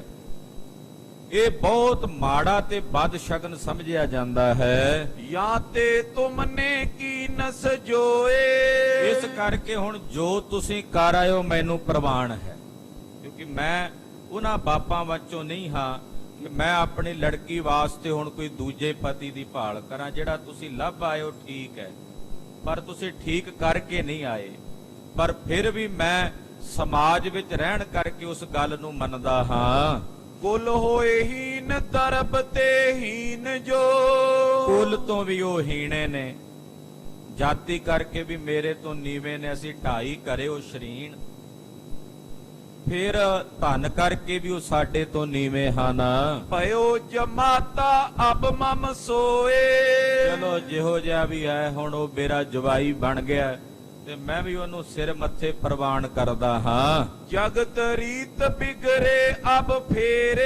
ਜੇ ਹੁਣ ਮੈਂ ਫੇਰ ਦਿੰਨਾ ਇਸ ਗੱਲ ਨੂੰ ਤੇ ਜਗਤ ਦੀ ਮਰਿਆਦਾ ਵਿਗੜ ਜਾਏਗੀ। ਭਲਾ ਨਾ ਮਾਨੇ ਗੋ ਸੁਨ ਕੋਏ। ਇਹ ਗੱਲ ਜਿਹੜਾ ਵੀ ਸੁਣੇਗਾ ਭਲਾ ਨਹੀਂ ਮੰਨੇਗਾ, ਫਿਰ ਦੂਜੀ ਥਾਂ ਤੇ ਰਿਸ਼ਤਾ ਵੀ ਨਹੀਂ ਜੁੜਨਾ ਹੈ। ਹੁਣ ਦੂਜੀ ਜਗ੍ਹਾ ਤੇ ਰਿਸ਼ਤਾ ਵੀ ਨਹੀਂ ਬਣਨਾ, ਸੰਬੰਧ ਵੀ ਨਹੀਂ ਬਣਨਾ। ਆਪਨ ਥਾਨ ਕਰਨਾ ਤੇ ਹਿਤ ਮੈਂ। ਕਿਉਂਕਿ ਮੈਂ ਜਦੋਂ ਤੁਹਾਨੂੰ ਭੇਜਿਆ ਸੀ ਆਪਣੀ ਜਗ੍ਹਾ ਤੇ ਭੇਜਿਆ ਸੀ, ਇਸ ਕਰਕੇ ਤੁਸੀਂ ਜੋ ਕਰ ਆਏ ਹੋ ਇਹਦਾ ਮਤਲਬ ਮੈਂ ਕਰਕੇ ਆਇਆ। ਇਸ ਕਰਕੇ ਹੁਣ ਜੇ ਮੈਂ ਹੀ ਕੀਤਾ ਹੁਣ ਮੈਂ ਆਪਣੇ ਕੀਤੇ ਨੂੰ ਕਿਵੇਂ ਝੁਠਲਾਵਾਂ, ਆਪਣੇ ਕੀਤੇ ਨੂੰ ਹੁਣ ਕਿਵੇਂ ਬਦਲਾਂ। ਪਠਿਓ ਵਿਪਰ ਤਵ ਕਰਿਓ ਸੋਏ। ਜਦੋਂ ਕਿਸੇ ਨੇ ਬ੍ਰਾਹਮਣ ਭੇਜਿਆ ਹੁੰਦਾ ਇਤਿਆਦਕ ਕੁਛ ਅਪਰ ਪੜਾਈ। ਇਦਾਂ ਚੰਦੂ ਬੋਲਿਆ ਤੇ ਆਪਣੀਆਂ ਹੋਰ ਵਡਿਆਈਆਂ ਵੀ ਇਹਨੇ ਕੀਤੀਆਂ, ਆਪਣੇ ਮੂੰਹੋਂ ਆਪ ਹੀ ਆਪਣੀਆਂ ਸਿਫਤਾਂ ਦੇ ਪੁਲ ਬੰਨੇ। ਮੈਂ ਆ ਵੀ ਕੀਤਾ, ਸਾਡੀ ਆ ਬਰਾਦਰੀ, ਸਾਡੀ ਆ ਜਾਤੀ, ਸਾਡਾ ਆ ਧਨ, ਮੈਂ ਬਾਦਸ਼ਾਹ ਦਾ ਦੀਵਾਨ। ਬੜੀਆਂ ਸਿਫਤਾਂ ਇਹਨੇ ਆਪਣੀਆਂ ਕੀਤੀਆਂ ਤੇ ਗੁਰੂ ਘਰ ਨੂੰ ਮੰਦਾ ਬੋਲਿਆ। ਆਪਣੀ ਕਈ ਧਾਰ ਹੰਕਾਰ। ਔਰ ਬੜਾ ਹੰਕਾਰ ਦੇ ਵਿੱਚ, ਹੈਂਕੜ ਦੇ ਵਿੱਚ ਹੈ ਚੰਦੂ। ਕਯੋ ਸਗਨ ਕੋ ਅਬਲੇ ਗਮਨੋ। ਕਹਿੰਦਾ ਚਲੋ ਹੁਣ ਆਹ ਸਗਨ ਫੜੋ, ਆਹ ਸਗਨ ਲੈ ਕੇ ਹੁਣ ਤੁਸੀਂ ਅੰਮ੍ਰਿਤਸਰ ਸਾਹਿਬ ਜਾਓ। ਜਥਾ ਜੋਗ ਜੈਸੋ ਵਿਵਹਾਰ। ਸਗਨ ਦੀ ਜਿਹੜੀ ਮਰਿਆਦਾ ਜਿਵੇਂ ਵਿਵਹਾਰ ਹੈ ਉਹ ਜਾ ਕੇ ਹੁਣ ਕਰ ਆਓ। ਚੰਦੂ ਦਾਰਾ ਨੇ ਸਭ ਦੀਨਸ। ਚੰਦੂ ਦੀ ਘਰ ਵਾਲੀ ਨੇ ਉਸੇ ਵੇਲੇ ਸ਼ਗਨ ਦਾ ਸਮਾਨ ਕੱਢ ਕੇ ਆਪਣੀ ਧੀ ਦੀ ਸਗਾਈ ਕਰਨ ਵਾਸਤੇ ਉਹ ਸ਼ਗਨ ਦਾ ਸਮਾਨ ਕੱਢ ਕੇ ਇਹਨਾਂ ਬ੍ਰਾਹਮਣਾਂ ਨੂੰ, ਨਾਈਆਂ ਨੂੰ ਦਿੱਤਾ। ਚਲਿਓ ਪੰਥ ਤਿਜ ਆਨੰਦ ਧਾਰ। ਪੂਰੇ ਬ੍ਰਾਹਮਣ ਤੇ ਨਾਈ ਉਹ ਸ਼ਗਨ ਦਾ ਸਮਾਨ ਲੈ ਕੇ ਦਿੱਲੀ ਤੋਂ ਬੜੀ ਖੁਸ਼ੀ ਦੇ ਨਾਲ ਇਹ ਸ੍ਰੀ ਅੰਮ੍ਰਿਤਸਰ ਸਾਹਿਬ ਨੂੰ ਚੱਲ ਪਏ। ਸਮਧੀ ਮਿਲੇ ਮਹਾਤਮ ਜਾਣੈ। ਸੋਚਦੇ ਜਾਂਦੇ ਨੇ ਉਹ ਬ੍ਰਾਹਮਣ ਤੇ ਨਾਈ, ਕਹਿੰਦੇ ਹਾਲੇ ਚੰਦੂ ਨੂੰ ਗੁਰੂ ਦੀ ਮਹਿਮਾ ਦਾ ਪਤਾ ਨਹੀਂ, ਜਦੋਂ ਮਿਲੇਗਾ ਨਾ ਫਿਰ ਪਤਾ ਲੱਗੇਗਾ। ਅਸੀਂ ਦੱਸਿਆ, ਸਾਡੇ ਦੱਸਣ ਨਾਲ ਨਹੀਂ ਇਹਨੂੰ ਪਤਾ ਲੱਗਾ, ਜਦੋਂ ਮਿਲੇਗਾ ਫਿਰ ਆਪੇ ਗੁਰੂ ਘਰ ਦੀ ਮਹਿਮਾ ਸਮਝ ਜਾਵੇਗਾ। ਅਬ ਦੀਵਾਨ ਇਮ ਕਰਤ ਉਚਾਰ। ਹੁਣ ਤਾਂ ਇਹ ਦੀਵਾਨ ਇਸ ਤਰ੍ਹਾਂ ਉਚਾਰਨ ਕਰਦਾ ਹੈ। ਜਬ ਚੰਦੂ ਗੁਰ ਨਿੰਦ ਉਚਾਰੀ। ਜਦੋਂ ਚੰਦੂ ਨੇ ਗੁਰੂ ਘਰ ਦੀ ਨਿੰਦਾ ਕੀਤੀ, ਗੁਰੂ ਘਰ ਵਾਸਤੇ, ਗੁਰੂ ਕੇ ਸਿੱਖਾਂ ਵਾਸਤੇ ਵੀ ਮਾੜੇ ਸ਼ਬਦ ਵਰਤੇ। ਕੇਤਕ ਗੁਰ ਸਿੱਖ ਹੁਤੇ ਸੋ ਪਾਸ। ਉਸ ਵੇਲੇ ਸੁਭਾਵਕ ਹੀ ਦੇਵ ਨੇਤ ਨਾਲ ਚੰਦੂ ਦੇ ਲਾਗੇ ਕੁਝ ਸਿੱਖ ਵੀ ਬੈਠੇ ਸੀ, ਜਿਹੜੇ ਦਿੱਲੀ ਦੇ ਸਿੱਖ ਸਨ। ਚੰਦੂ ਕੋਲ ਕੋਈ ਕਾਰ ਵਿਹਾਰ ਕਰਦੇ ਹੋਣਗੇ, ਕੋਈ ਨੌਕਰੀ ਚਾਕਰੀ ਕਰਦੇ ਹੋਣਗੇ। ਜਦੋਂ ਚੰਦੂ ਨੇ ਇਹ ਸ਼ਬਦ ਕਹੇ ਨਾ ਉਹਨਾਂ ਲਾਗੀਆਂ ਦੇ ਕੋਲ, ਬ੍ਰਾਹਮਣ ਦੇ ਕੋਲ, ਗੁਰੂ ਘਰ ਵਾਸਤੇ, ਤੇ ਉਹਨਾਂ ਸਿੱਖਾਂ ਨੇ ਵੀ ਸੁਣ ਲਏ। ਭਈ ਸੰਜ ਸਭ ਸੰਗਤ ਇਕੱਠੀ। ਸ਼ਾਮ ਦੇ ਸਮੇਂ ਜਿੰਨੀ ਸੰਗਤ ਸੀ ਦਿੱਲੀ ਦੀ, ਉਹ ਧਰਮਸ਼ਾਲਾ ਵਿੱਚ ਇਕੱਠੀ ਹੋਈ। ਗੁਰੂ ਘਰ ਦੇ ਵਿੱਚ ਸਾਰੀ ਸੰਗਤ ਸ਼ਾਮ ਨੂੰ ਇਕੱਠੀ ਹੋਈ। ਧਰਮਸ਼ਾਲਾ ਮੈਂ ਭਜਨ ਪ੍ਰਕਾਸ਼। ਧਰਮਸ਼ਾਲਾ ਵਿੱਚ ਸਾਰਿਆਂ ਨੇ ਸ਼ਾਮ ਦਾ ਨਿਤਨੇਮ ਕੀਤਾ, ਗੁਰਬਾਣੀ ਦਾ ਕੀਰਤਨ ਕੀਤਾ, ਸੁਣਿਆ। ਸਭ ਮੈਂ ਵਿਦਤ ਕੀਨ ਬਿਰਤੰਤ। ਸਮਾਪਤੀ ਕਰਕੇ ਦੀਵਾਨ ਦੀ ਬਾਅਦ ਵਿੱਚ ਸੰਗਤ ਨੇ ਆਪਸ ਵਿੱਚ ਵਿਚਾਰ ਕੀਤੀ ਤੇ ਚੰਦੂ ਨੇ ਜਿਹੜੀ ਗੱਲ ਕਹੀ ਸੀ ਗੁਰੂ ਘਰ ਵਾਸਤੇ, ਜਿਨ੍ਹਾਂ ਸਿੱਖਾਂ ਨੇ ਸੁਣੀ ਸੀ, ਉਹਨਾਂ ਨੇ ਸਾਰੀ ਸੰਗਤ ਨੂੰ, ਸਾਰੇ ਸਿੱਖਾਂ ਨੂੰ ਦੱਸਿਆ। ਸੋ ਸ਼ਾਹ ਸਚਿਵ ਜੈ ਸੁਮਤ ਵਿਨਾਸ਼। ਕਹਿਣ ਲੱਗੇ, ਸੰਗਤ ਜੀ, ਦਿੱਲੀ ਦੇ ਬਾਦਸ਼ਾਹ ਦਾ ਦੀਵਾਨ ਚੰਦੂ, ਜਿਹਦੀ ਮੱਤ ਤੇ ਪੜਦਾ ਪੈ ਗਿਆ ਔਰ ਜਿਹਦੀ ਅਕਲ ਤੇ ਪੜਦਾ ਪਿਆ ਹੋਇਆ ਹੈ, ਨਿਜ ਤੇ ਲਗੂ ਕੈ ਨਾਤਾ ਭੇਜਿਓ। ਨਾਲੇ ਆਪਣੀ ਧੀ ਦਾ ਰਿਸ਼ਤਾ ਵੀ ਕਰ ਦਿੱਤਾ ਹੈ ਤੇ ਨਾਲੇ ਇਹ ਕਹਿ ਕੇ ਰਿਸ਼ਤਾ ਭੇਜ ਦਿੱਤਾ, ਸ਼ਗਨ ਭੇਜ ਦਿੱਤਾ ਕਿ ਗੁਰੂ ਘਰ ਮੇਰੇ ਤੋਂ ਛੋਟਾ ਹੈ, ਮੈਂ ਵੱਡਾ। ਆਪ ਚੁਬਾਰਾ ਬਣਿਆ ਤੇ ਗੁਰੂ ਘਰ ਨੂੰ ਮੋਰੀ ਦੱਸਦਾ। ਇਦਾਂ ਦੇ ਬੋਲ ਬੋਲੇ ਨੇ ਚੰਦੂ ਨੇ, ਕਬੋਲ ਬੋਲੇ ਹਨ, ਤੇ ਨਾਲੇ ਆਪਣੀ ਧੀ ਦਾ ਸ਼ਗਨ ਵੀ ਭੇਜ ਦਿੱਤਾ ਗੁਰੂ ਹਰਗੋਬਿੰਦ ਸਾਹਿਬ ਜੀ ਵਾਸਤੇ। ਸੁਤਾ ਆਪਨੀ ਕੋ ਨਿਰਜਾਸ। ਆਪਣੀ ਧੀ ਦਾ ਰਿਸ਼ਤਾ ਪੂਰਨ ਤੌਰ ਤੇ ਨਿਰਣਾ ਕਰਕੇ ਕਰ ਦਿੱਤਾ ਹੈ। ਜਰੀ ਨ ਜਾਏ ਅਜੋਗ ਕਈ ਜਿਮ। ਚਲੋ ਜੇ ਰਿਸ਼ਤਾ ਕਰ ਦਿੰਦਾ, ਹੋਰ ਕੁਝ ਨਾ ਬੋਲਦਾ, ਪਰ ਇਹਨੇ ਬੜੇ ਮਾੜੇ ਸ਼ਬਦ ਗੁਰੂ ਪਾਤਸ਼ਾਹ ਵਾਸਤੇ ਵੀ, ਸਿੱਖਾਂ ਵਾਸਤੇ ਵੀ ਵਰਤੇ ਨੇ। ਉਹਨਾਂ ਨੂੰ ਫਕੀਰ ਦੱਸਦਾ, ਉਹਨਾਂ ਨੂੰ ਮੋਰੀ ਦੱਸਦਾ, ਉਹਨਾਂ ਨੂੰ ਨੀਵੀਂ ਜਾਤੀ ਦਾ ਦੱਸਦਾ। ਇਦਾਂ ਦੇ ਬੋਲ ਸੁਣ ਕੇ ਸਾਡੇ ਕੋਲੋਂ ਤਾਂ ਬਰਦਾਸ਼ਤ ਨਹੀਂ ਹੁੰਦੇ। ਸਿੱਖਾਂ ਨੇ ਸੋਚਿਆ, ਗੱਲਾਂ ਕਰਦੇ ਆਪਸ ਵਿੱਚ, ਕਿ ਚੰਦੂ ਦੀਆਂ ਇਹ ਗੱਲਾਂ ਸਾਡੇ ਕੋਲੋਂ ਬਰਦਾਸ਼ਤ ਨਹੀਂ ਹੋਈਆਂ। ਸਭ ਸੰਗਤ ਸੁਨੀਏ ਮਨ ਲਾਏ, ਸਾਰੀ ਸੰਗਤ ਹੁਣ ਮਨ ਲਾ ਕੇ ਗੱਲ ਸੁਣੋ। ਤੁਮੈ ਉਚਿਤ ਸੁਧ ਲਿਖਬੇ ਗੁਰ ਕੋ, ਤੁਹਾਡੇ ਵਾਸਤੇ ਸਾਰਿਆਂ ਲਈ ਉਚਿਤ ਹੈ ਕਿ ਤੁਸੀਂ ਇਹ ਸਾਰੀ ਖਬਰ ਜੋ ਜੋ ਚੰਦੂ ਨੇ ਬੋਲਿਆ ਕਿਹਾ ਉਹ ਲਿਖ ਕੇ ਗੁਰੂ ਪਾਤਸ਼ਾਹ ਕੋਲ ਭੇਜ ਦਿਓ, ਮਹਾਰਾਜ ਜੀ ਦੇ ਕੋਲ ਚਿੱਠੀ ਭੇਜ ਦਿਓ। ਖੱਤਰੀ ਪਤਤ ਨਾ ਭਗਤ ਨਾ ਪਾਏ, ਔਰ ਲਿਖ ਕੇ ਭੇਜ ਦਿਓ ਕਿ ਖੱਤਰੀ ਚੰਦੂ ਜਿਹੜਾ ਹੈ ਇਹਦੇ ਅੰਦਰ ਨਾ ਤਾਂ ਭਗਤੀ ਹੈ ਤੇ ਨਾ ਹੀ ਗੁਰੂ ਘਰ ਦਾ ਪ੍ਰੇਮ ਹੈ। ਧਨ ਮਦ ਤੇ ਅੰਧਾ ਬੜ ਦੁਰਮਤ, ਇਹ ਧਨ ਦੇ ਹੰਕਾਰ ਕਰਕੇ ਅੰਨਾ ਹੋਇਆ, ਮਾੜੀ ਤੇ ਖੋਟੀ ਮੱਤ ਦਾ ਧਾਰਨੀ ਹੈ। ਤੁਮ ਮੈਂ ਨਹੀਂ ਭਾਵਨਾ ਲਿਆਏ, ਸਤਿਗੁਰੂ ਜੀ ਤੁਹਾਡਾ ਨਾਂ ਸੁਣ ਕੇ ਨੇ ਤੁਹਾਡੇ ਤੇ ਭਾਵਨਾ ਨਹੀਂ ਲਿਆਂਦੀ ਕਿ ਮੇਰੇ ਵੱਡੇ ਭਾਗ ਕਿ ਮੇਰੀ ਧੀ ਦਾ ਰਿਸ਼ਤਾ ਗੁਰੂ ਘਰ ਵਿੱਚ ਜੁੜ ਰਿਹਾ ਹੈ। ਇਹਨੇ ਆਪਣੇ ਵੱਡੇ ਭਾਗ ਨਹੀਂ ਜਾਣੇ, ਸਗੋਂ ਮੱਥੇ ਤੇ ਹੱਥ ਮਾਰ ਕੇ ਗੁਰੂ ਘਰ ਵਾਸਤੇ ਮਾੜੇ ਸ਼ਬਦ ਵਰਤੇ ਹਨ। ਕਰੇ ਆਰੋਪਨ ਦੋਸ਼ ਮੂੜ ਮਤ, ਮੂਰਖ ਮਤ ਵਾਲੇ ਨੇ ਬੜੇ ਦੋਸ਼ ਆਰੋਪੇ ਨੇ ਗੁਰੂ ਘਰ ਵਾਸਤੇ, ਔਰ ਬਹੁਤ ਸਾਰੇ ਦੋਸ਼ ਆਰੋਪਣ ਕੀਤੇ ਹਨ। ਆਪਨੋ ਆਪ ਜਾਨ ਅਧਿਕਾਏ, ਆਪਣੇ ਆਪ ਨੂੰ ਇਹਨੇ ਅਧਿਕਾਏ ਵੱਡਾ ਜਾਣਿਆ ਹੈ। ਸੁਨ ਸਿੱਖਨ ਸਭ ਸਏ ਨ ਕੈਸੇ, ਔਰ ਸਿੱਖਾਂ ਨੇ ਸੁਣ ਕੇ ਗੱਲ ਸਹੀ ਨਹੀਂ, ਸਿੱਖਾਂ ਨੇ ਸੁਣ ਕੇ ਗੱਲ ਬਰਦਾਸ਼ਤ ਨਹੀਂ ਕੀਤੀ। ਮਸਲਤ ਕਰਕੇ ਭਏ ਇਕਾਂਤ, ਔਰ ਮਸਲਤ ਕਰਕੇ ਸਲਾਹ ਕਰਕੇ ਸਾਰੇ ਸਿੱਖ ਇਕਾਂਤ ਵਿੱਚ ਹਨ। ਛਪ ਕੇ ਲਿਖੋ ਨਾ ਸੁਨੇ ਦੁਸ਼ਟ ਕਿਮ, ਕਹਿੰਦੇ ਬਈ ਗੱਲ ਤਾਂ ਠੀਕ ਹੈ ਪਰ ਇਹ ਗੱਲ ਕਿਤੇ ਬਾਹਰ ਨਹੀਂ ਨਿਕਲਣੀ ਚਾਹੀਦੀ। ਜੇ ਕਿਤੇ ਚੰਦੂ ਨੂੰ ਪਤਾ ਲੱਗ ਗਿਆ ਕਿ ਅਸੀਂ ਚਿੱਠੀ ਲਿਖ ਕੇ ਗੁਰੂ ਸਾਹਿਬ ਨੂੰ ਭੇਜ ਰਹੇ ਹਾਂ ਕਿ ਇਹਨੇ ਜੋ ਬੋਲੇ ਨੇ ਇਹਨੇ ਸਾਡਾ ਜੀਵਣਾ ਹਰਾਮ ਕਰ ਦੇਣਾ,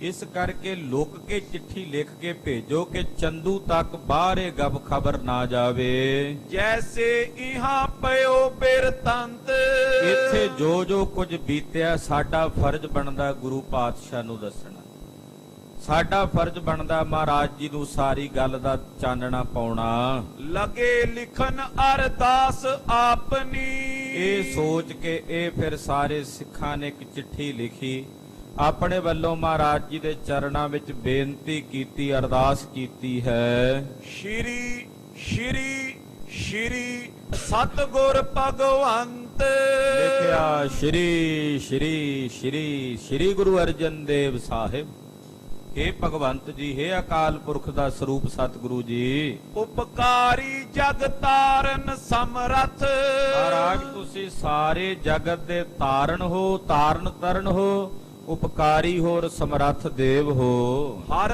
ਅਵਤਾਰ ਸਹਾਇਕ ਸੰਤ, ਅਕਾਲ ਪੁਰਖ ਦਾ ਅਵਤਾਰ ਹੋ ਔਰ ਆਪਣੇ ਪਿਆਰਿਆਂ ਦੀ ਸਹਾਇਤਾ ਕਰਨ ਵਾਲੇ ਹੋ। ਲਿਖ ਤੁਮ ਸਭ ਦਿੱਲੀ ਕੀ ਸੰਗਤ, ਲਿਖ ਤੁਮ ਦਿੱਲੀ ਕੀ ਸੰਗਤ, ਚਿੱਠੀ ਏਦਾਂ ਲਿਖੀ ਜਾਂਦੀ ਸੀ, ਲਿਖ ਤੁਮ ਦਿੱਲੀ ਕੀ ਸੰਗਤ। ਪਹਿਲੀ ਪੰਕਤੀ ਇੱਥੋਂ ਲਿਖੀ ਹੈ ਕਿ ਦਿੱਲੀ ਦੀ ਸੰਗਤ ਆਪ ਜੀ ਦੇ ਚਰਨਾਂ ਵਿੱਚ ਇਹ ਚਿੱਠੀ ਲਿਖਦੀ ਹੈ। ਸਤਿਗੁਰ ਕੇ ਸਨਮੁਖ ਅਰਦਾਸ, ਸਾਰੀ ਸੰਗਤ ਦੀ ਆਪ ਜੀ ਦੇ ਚਰਨਾਂ ਵਿੱਚ ਅਰਦਾਸ ਹੈ।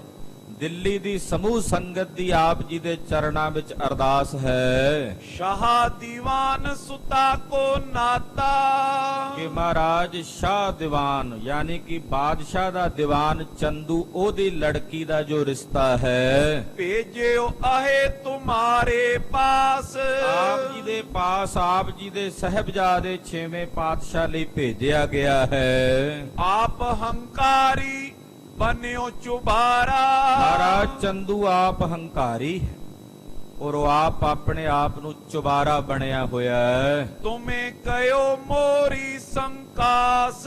ਔਰ ਸਤਿਗੁਰੂ ਜੀ ਆਪ ਜੀ ਦੇ ਘਰ ਨੂੰ ਮੋਰੀ ਕਹਿੰਦਾ, ਗੁਰੂ ਨਾਨਕ ਸਾਹਿਬ ਦੇ ਘਰ ਨੂੰ ਮੋਰੀ ਕਹਿੰਦਾ ਹੈ। ਬਿਨ ਸ਼ਰਦਾ ਤੇ ਮੂਰਖ ਬੋਲਿਓ। ਸ਼ਰਧਾ ਤੋਂ ਵਿਹੋਣੇ ਮੂਰਖ ਨੇ ਇਹੋ ਜੇ ਬੋਲ ਬੋਲੇ ਹਨ। ਇਤਿਆਦਿਕ ਨਿੰਦਾ ਕਰ ਰਾਸ। ਹੋਰ ਵੀ ਬੜੀ ਨਿੰਦਾਜਨਕ ਬੋਲ ਇਹਨੇ ਬੋਲੇ ਹਨ, ਜਿਹੜੇ ਅਸੀਂ ਲਿਖ ਨਹੀਂ ਸਕਦੇ।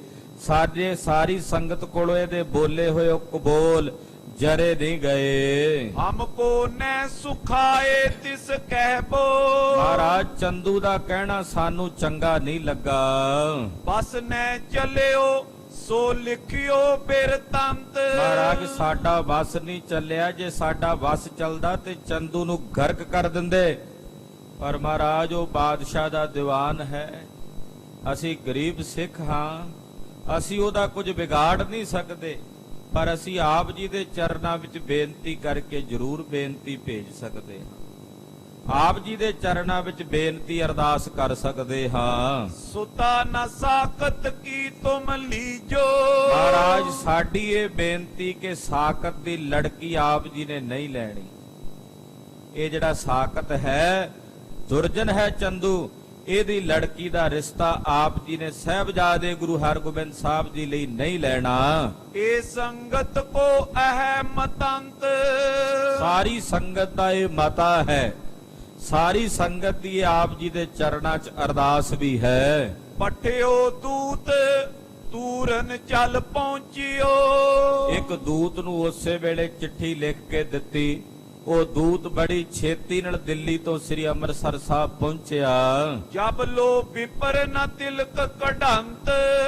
ਕਹਿੰਦੇ ਸਭ ਤੋਂ ਤੇਜ਼ ਚੱਲ ਕੇ ਉਹ ਆਇਆ ਕਿ ਕਿਤੇ ਮੇਰੇ ਤੋਂ ਪਹੁੰਚਣ ਤੋਂ ਪਹਿਲਾਂ ਉਹ ਬ੍ਰਾਹਮਣ ਨਾ ਪਹੁੰਚ ਜਾਣ, ਸਗਨ ਦਾ ਕਿਤੇ ਤਿਲਕ ਨਾ ਕੱਢ ਦੇਣ ਮਹਾਰਾਜ ਛੇਵੇਂ ਪਾਤਸ਼ਾਹ ਦੇ ਮੱਥੇ ਤੇ। ਇਸ ਕਰਕੇ ਉਹ ਦੂਤ ਉਹਨਾਂ ਨਾਲੋਂ ਵੀ ਤੇਜ਼ੀ ਨਾਲ ਚੱਲ ਕੇ ਉਹਨਾਂ ਤੋਂ ਪਹਿਲਾਂ ਪਹੁੰਚਿਆ। ਤਬ ਲੋ ਸੁਣਦੇ ਹੋ ਸ਼੍ਰੀ ਸਤਿਗੁਰ ਕੋ। ਉਧਰ ਸਤਿਗੁਰੂ ਜੀ ਦੇ ਘਰ ਦੀ ਕਥਾ ਸੁਣੋ। ਜਦੋਂ ਇਹ ਲਾਗੀ ਚਲੇ ਗਏ ਕਿ ਅਸੀਂ ਸਗਨ ਲੈ ਕੇ ਆਉਨੇ ਆ, ਉਧਰ ਗੁਰੂ ਘਰ ਦੇ ਵਿੱਚ ਖੁਸ਼ੀ ਮਨਾਈ ਜਾ ਰਹੀ ਹੈ ਕਿ ਗੁਰੂ ਹਰਗੋਬਿੰਦ ਸਾਹਿਬ ਜੀ ਦਾ ਰਿਸ਼ਤਾ ਹੋ ਗਿਆ, ਸ਼ਗਨ ਆਉਣ ਲੱਗੇ ਨੇ। ਤੋ ਇਸ ਪ੍ਰਕਾਰ ਨਾਲ ਇਧਰ ਗੁਰੂ ਘਰ ਦੇ ਵਿੱਚ ਵੀ ਖੁਸ਼ੀਆਂ ਮਨਾਈਆਂ ਜਾ ਰਹੀਆਂ ਨੇ। ਜਥਾ ਦੁਸ਼ਟ ਜਾਣੇ ਭਗਵੰਤ। ਉਧਰ ਜਦੋਂ ਬ੍ਰਾਹਮਣ ਚੱਲਿਆ ਲੈ ਕੇ ਚਿੱਠੀ, ਤੇ ਦੁਸ਼ਟ ਦੇ ਕੋਲੋਂ ਲੈ ਕੇ ਸਗਨ ਦਾ ਸਮਾਨ ਲੈ ਕੇ ਚੱਲਿਆ। ਪਠੇ ਦੀਵਾਨ ਵਿਪਰ ਅਰਨਾਉ। ਜਦੋਂ ਨਾਈ ਤੇ ਬ੍ਰਾਹਮਣਾਂ ਨੂੰ ਭੇਜਿਆ, ਭਾਈ ਚੀਕ ਚਲਤੇ ਅਗਵਾਏ। ਕਹਿੰਦੇ ਜਦੋਂ ਬ੍ਰਾਹਮਣ ਤੇ ਨਾਈ ਦਿੱਲੀ ਚੱਲਿਆ ਤੇ ਚੱਲਿਓ ਹੀ ਅੱਗੇ ਪਹਿਲਾਂ ਨਿਛ ਮਾਰ ਦਿੱਤੀ ਕਿਸੇ। ਹੁਣੇ ਬ੍ਰਾਹਮਣ ਲੋਕ ਇਹਨਾਂ ਗੱਲਾਂ ਦਾ ਬੜਾ ਵਹਿਮ ਕਰਦੇ ਆ। ਇਹ ਨਿਛ ਮਾਰਿਆਂ ਵੀ ਕਹਿੰਦੇ ਗਣੇਸ਼ ਦੀ ਪੂਜਾ ਵੀ ਛੱਡ ਦਿੰਦੇ ਆ। ਗਣੇਸ਼ ਮਨਾਇਆ ਹੋਵੇ, ਬੜੀ ਪੂਜਾ ਅਰਚਨਾ ਕੀਤੀ ਹੋਵੇ, ਅਚਾਨਕ ਕੋਈ ਨਿਛ ਮਾਰ ਦੇ, ਕਹਿੰਦੇ ਚਲੋ ਅੱਜ ਦਾ ਪ੍ਰੋਗਰਾਮ ਕੈਂਸਲ, ਅੱਜ ਨਹੀਂ ਯਾਤਰਾ ਕਰ। ਜਿਹੜਾ ਮਨਾਇਆ ਹੁੰਦਾ ਉਹਦੇ ਤੇ ਨਹੀਂ ਆਪਣਾ ਨਿਸ਼ਚਾ ਭਰੋਸਾ ਰੱਖਦਾ। ਇਹ ਜਦੋਂ ਚੱਲਿਆ ਤੇ ਚੱਲਦੇ ਨੂੰ ਨਾਈ ਨੂੰ ਨਿਛ ਆ ਗਈ। ਬ੍ਰਾਹਮਣ ਕਹਿੰਦਾ ਓਏ ਆਹ ਕੀ ਕੀਤਾ, ਭਲਿਆ ਮਾਨਸਾ, ਇੰਨੇ ਸ਼ੁਭ ਕੰਮ ਨੂੰ ਚੱਲਿਆ ਨਿਛ ਮਾਰ ਦਿੱਤੀ ਆ, ਜਾਂ ਤਾਂ ਦੋ ਇਕੱਠੀਆਂ ਮਾਰਦਾ, ਕੱਲੀ ਨਾਲ ਤਾਂ ਤੂੰ ਕੰਮ ਹੀ ਵਿਗਾੜ ਦਿੱਤਾ। ਕਹਿੰਦੇ ਜਦੋਂ ਚੱਲੇ ਤੇ ਨਿਛ ਮਾਰ ਦਿੱਤੀ। ਹੁਣ ਇਹ ਬਦਸ਼ਗਨੀਆਂ ਇਹਨਾਂ ਨੂੰ ਆਪੇ ਹੀ ਨਜ਼ਰ ਆ ਰਹੀਆਂ ਹਨ। ਬਾਮ ਅੰਗ ਫਰਕਤ ਦਿਜ ਜਾਣੇ। ਬ੍ਰਾਹਮਣ ਦੀ ਖੱਬੀ ਅੱਖ ਫਰਕੀ ਜਾਵੇ, ਕਹਿੰਦਾ ਸੱਜੀ ਫਰਕੇ ਤਾਂ ਵਧੀਆ ਹੁੰਦੀ, ਖੱਬੀ ਫਰਕੇ ਤਾਂ ਮਾੜੀ ਹੈ। ਖੱਬੀ ਬਾਹ ਫਰਕਣ ਲੱਗ ਪਈ ਇਹਦੀ, ਕਹਿੰਦਾ ਵੀ ਬੜਾ ਮਾੜਾ ਸ਼ਗਨ ਹੈ। ਹੋਏ ਬਿਗਨ ਕੋ ਲਖਿਓ ਨ ਜਾਏ। ਕਹਿੰਦਾ ਲੱਗਦਾ ਕੋਈ ਬਿਗਨ ਪਵੇਗਾ, ਸਮਝ ਨਹੀਂ ਆ ਰਹੀ ਵੀ ਐਸਾ ਕਿਹੜਾ ਬਿਗਨ ਪਵੇਗਾ। ਪਰ ਵਿਧਾਤਾ ਮਾਨੋ ਪਹਿਲਾਂ ਹੀ ਇਹਨਾਂ ਨੂੰ ਸੰਕੇਤ ਦੇ ਰਿਹਾ, ਇਹਨਾਂ ਦੀ ਮਨੌਤ ਦੇ ਮੁਤਾਬਕ ਹੀ। ਬਿਨ ਉਤਸਾ ਗਵਨ ਕੋ ਠਾਨਤ। ਫਿਰ ਵੀ ਹੱਠ ਕਰਕੇ ਚੱਲ ਪਏ, ਇਹਨਾਂ ਨੇ ਮਨ 'ਚ ਕੋਈ ਵਿਚਾਰ ਨਹੀਂ ਕੀਤੀ, ਟੁਰ ਪਏ। ਨਹੀਂ ਨੀਕਤਾ ਕਿਤ ਲਖ ਪਾਏ।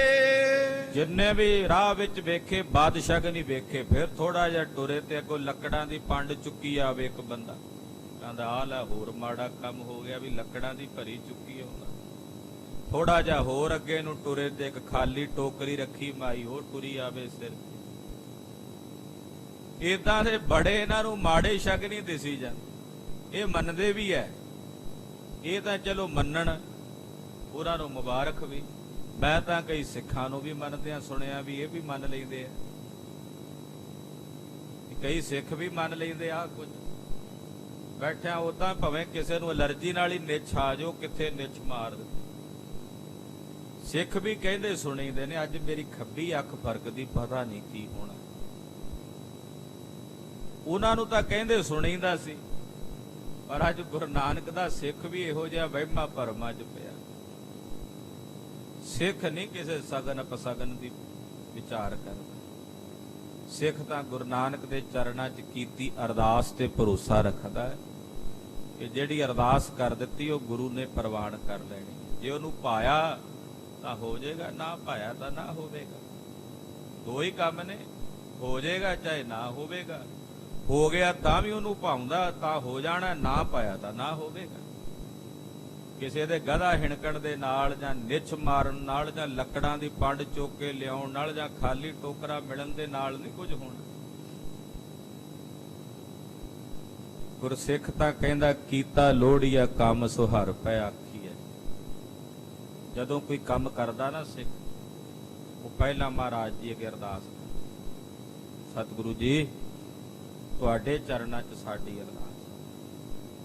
ਫਿਰ ਨਹੀਂ ਉਹ ਵਿਚਾਰ ਕਰਦਾ ਵੀ ਕਿਸੇ ਨੇ ਮੇਰੇ ਘਰ ਦੇ ਵਿੱਚ ਕਾਲਾ ਜਾਦੂ ਕਰ ਦਿੱਤਾ, ਉਹ ਖਰੇ ਕਾਲਾ ਇਲਮ, ਹਾਂ ਕਾਲਾ ਇਲਮ ਮੇਰੇ ਘਰ 'ਚ ਕਿਸੇ ਨੇ ਭੇਜ ਦਿੱਤਾ, ਜਾਂ ਜੀ ਮੇਰੀ ਦੁਕਾਨ ਤੇ ਕਿਸੇ ਨੇ ਕਾਲਾ ਇਲਮ ਕਰ ਦਿੱਤਾ, ਜੀ ਮੇਰੇ ਘਰ 'ਚ ਤਾਂ ਆਹ ਕੁਝ ਹੋ ਰਿਹਾ, ਆਹ ਕੁਝ ਹੋ ਰਿਹਾ। ਏਦਾਂ ਦੇ ਵਹਿਮ ਭਰਮ ਗੁਰਸਿੱਖ ਨਹੀਂ ਕਰਦਾ। ਗੁਰਸਿੱਖ ਕਹਿੰਦਾ ਹੋਇਆ ਸੋਏ ਜੋ RAM ਰਚ ਰਾਖਾ, ਹੋਇਆ ਸੋਏ ਜੋ RAM ਰਚ ਰਾਖਾ। ਜੋ ਵਿਧਾਤੇ ਨੇ ਰਚਿਆ ਹੋਇਆ ਉਹ ਹੋ ਕੇ ਰਹੇਗਾ, ਉਹਨੂੰ ਕੋਈ ਬਦਲ ਨਹੀਂ ਸਕਦਾ। ਹਾਂ ਗੁਰੂ ਚਾਹੇ ਤੇ ਬਦਲ ਸਕਦਾ। ਇਹ ਵੀ ਇੱਕ ਗੱਲ ਨਾਲ ਆਖੋ ਸਤਨਾਮ ਸ੍ਰੀ ਵਾਹਿਗੁਰੂ। ਗੁਰੂ ਵਿੱਚ ਤਾਕਤ ਹੈ ਉਹ ਬਦਲਣ ਦੀ, ਉਹ ਬਦਲ ਵੀ ਸਕਦਾ। ਗੁਰੂ ਪਰਮੇਸ਼ਰ ਹੈ ਨਾ, ਗੁਰੂ ਚਾਹੇ ਬਦਲ ਵੀ ਸਕਦਾ। ਗੁਰੂ ਦੇ ਚਰਨਾਂ ਵਿੱਚ ਇਹ ਸਾਰੀ ਬਰਕਤ ਹੈ। ਖੈਰ ਇਹਨਾਂ ਨੂੰ ਸਾਰੇ ਮਾੜੇ ਸੰਗ ਨਹੀਂ ਦਿਸ ਰਹੇ ਆ। ਕਹਿੰਦਾ ਜੀ ਮੇਰੀ ਤਾਂ ਹੁਣ ਖੱਬੀ ਅੱਖ ਵੀ ਫਰਕਦੀ ਹੈ, ਖੱਬੀ ਬਾਹ ਵੀ ਫਰਕਦੀ ਹੈ। ਉਹ ਇਸ ਪ੍ਰਕਾਰ ਨਾਲ ਬੜੇ ਵਹਿਮ ਦੇ ਵਿੱਚ ਭਰਮ ਦੇ ਵਿੱਚ ਹੀ ਟੁਰੇ। ਰਾਮਦਾਸਪੁਰ ਆਏ ਪ੍ਰਵੇਸ਼ੇ। ਧੰਨ ਗੁਰੂ ਰਾਮਦਾਸ ਜੀ ਦੀ ਪਵਿੱਤਰ ਨਗਰੀ ਵਿੱਚ ਇਹ ਆ ਕੇ ਪ੍ਰਵੇਸ਼ ਹੋਏ। ਸੁਧ ਸਤਿਗੁਰ ਕੋ ਦੀਨ ਸੁਨਾਏ। ਮਹਾਰਾਜ ਜੀ ਨੂੰ ਆ ਕੇ ਖਬਰ ਦਿੱਤੀ ਆਪਣੇ ਆਉਣ ਦੀ ਕਿ ਅਸੀਂ ਆ ਗਏ ਹਾਂ ਸ਼ਗਨ ਲੈ ਕੇ। ਜਬ ਤੇ ਪ੍ਰਥਮ ਆਨ ਸੁਧ ਦੀਨਸ। ਜਦੋਂ ਇਹ ਪਹਿਲਾਂ ਆਏ ਸੀ ਨਾ ਰਿਸ਼ਤਾ ਪੱਕਾ ਕਰਨ ਵੇਖਣ ਵਾਸਤੇ, ਜਦੋਂ ਇਹ ਪਹਿਲਾਂ ਕਹਿ ਕੇ ਗਏ ਸਨ, ਤਬ ਤੇ ਸ਼੍ਰੀ ਗੰਗਾ ਸੁਖ ਮਾਨ। ਉਦੋਂ ਦੇ ਮਾਤਾ ਗੰਗਾ ਜੀ ਦਾ ਬੜਾ ਖੁਸ਼ੀ ਦਾ ਮਨ। ਮਾਂ ਗੰਗਾ ਦੇ ਪੁੱਤਰ ਦੀ ਸਗਾਈ ਜੋ ਹੋਣ ਵਾਲੀ ਸੀ, ਉਹਨਾਂ ਨੂੰ ਬੜੀ ਖੁਸ਼ੀ। ਮਾਂ ਬਾਪ ਨੂੰ ਚਾਅ ਹੁੰਦਾ, ਪੁੱਤ ਜੰਮਦਾ ਬਾਅਦ ਵਿੱਚ ਪਹਿਲਾਂ ਉਹਦੀ ਕੁੜਮਾਈ ਬਾਰੇ ਸੋਚਣ ਲੱਗ ਪੈਂਦੇ, ਉਹਦੇ ਵਿਆਹ ਬਾਰੇ ਸੋਚ ਕੇ ਚਾਅ ਮਨਾਉਣ ਲੱਗ ਪੈਂਦੇ। ਮਾਂ ਬਾਪ ਦੇ ਹਿਰਦੇ 'ਚ ਰੀਝਾਂ ਹੁੰਦੀਆਂ। ਮਾਤਾ ਦੇ ਮਨ 'ਚ ਬੜੀ ਰੀਝ ਸੀ, ਬੜੇ ਖੁਸ਼ ਸਨ ਮਾਤਾ ਜੀ ਉਸ ਵੇਲੇ ਤੋਂ। ਨਿਤ ਪ੍ਰਤ ਪੋਸ਼ਿਸ਼ ਬਰਨ ਬਰਨ ਕੀ। ਮਾਤਾ ਵਧੀਆ ਵਧੀਆ ਕੱਪੜੇ ਬਣਵਾ ਕੇ ਸਤਿਗੁਰੂ ਜੀ ਨੂੰ ਪਵਾਉਂਦੇ। ਛੇਵੇਂ ਪਾਤਸ਼ਾਹ ਨੂੰ ਸੋਹਣੇ ਸੋਹਣੇ ਵਸਤਰ ਬਣਵਾ ਕੇ ਪਵਾਉਂਦੇ, ਨਿਤ ਨਵੇਂ। ਸੁਤ ਕੋ ਪਹਿਰਾਵੇ ਰੁਚ ਠਾਨ। ਬੜੀ ਰੁਚੀ ਨਾਲ ਰੋਜ਼ ਹੀ ਇੱਕ ਵਧੀਆ ਜਿਹਾ ਕੱਪੜਾ ਮੰਗਾ ਕੇ ਉਹਦਾ ਇੱਕ ਨਵਾਂ ਚੋਲਾ ਤਿਆਰ ਕਰਵਾ ਕੇ ਉਹ ਮਹਾਰਾਜ ਛੇਵੇਂ ਪਾਤਸ਼ਾਹ ਨੂੰ ਪਵਾਉਂਦੇ ਹਨ। ਮੁਕਤਾ ਮਾਲ ਵਿਸਾਲ ਕਰੇ ਮੈਂ। ਮੋਤੀਆਂ ਦੀ ਮਾਲਾ ਮੇਰੇ ਸਤਿਗੁਰੂ ਛੇਵੇਂ ਪਾਤਸ਼ਾਹ ਦੇ ਕੰਠ ਵਿੱਚ ਹੈ। ਕੰਚਨ ਜਰੇ ਜਵਾਹਰ ਜਾਨ।